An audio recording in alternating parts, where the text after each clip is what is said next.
Ang kasakiman ay ang sobrang paghahangad ng kayamanan. Ito ay nanggagaling sa puso ng isang tao na lumilikha ng inggit sa kanyang kapwa at pagnanasa sa mga material na bagay. At ang mas masama pang dulot nito ay ang makapag-isip na gumawa ng mga bagay na hindi nararapat, katulad ng pagnanakaw, panloloko sa kapwa at pagpatay. Hindi magiging masama ang pera kung ito ay kinukuha sa mabuting paraan at ginagamit sa mabuting bagay.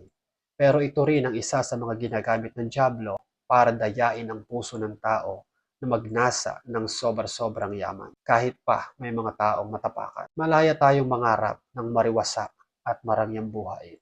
Lalo na kung ang ating motibasyon ay ang ating pamilya. Pero ang isa pa sa mga nakalulungkot madalas, hindi man sa lahat ng pagkakataon, ay ang masamang epekto nito sa puso at isip ng tao. Kapag nakuha na ng isang tao yung mga bagay na kanyang ginugusto, ay lumiliit ang tingin niya sa kanyang kapwa. Kaya nga ang salita ng ating Panginoong Hesukristo, mangagmasid kayo at kayo'y mangag-ingat sa lahat ng kasakiman, sapagat ang buhay ng tao ay hindi sa kasaganaan ng mga bagay na tinatangkilik niya.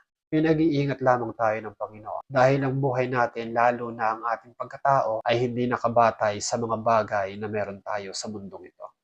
Hindi ang dami ng pera at mga ari-arian ang sukatan ng pagiging tao natin, kundi kung paano tayo nagpakatao. Lahat ng mga bagay na nakuha natin sa mundong ito, sa mabuti man o sa masamang paraan, lahat ng yan ay iiwan lang din natin. Kaya ang mas mahalaga ay kung naging sino tayo sa paningin ng ating kapwa, lalo na sa paningin ng ating Diyos.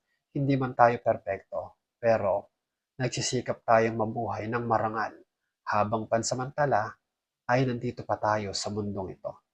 Ang sabi sa kawikaan, ang mabuting pangalan ay maiging piliin kaysa malaking kayamanan, at ang magandang kalooban kaysa pilak at ginto.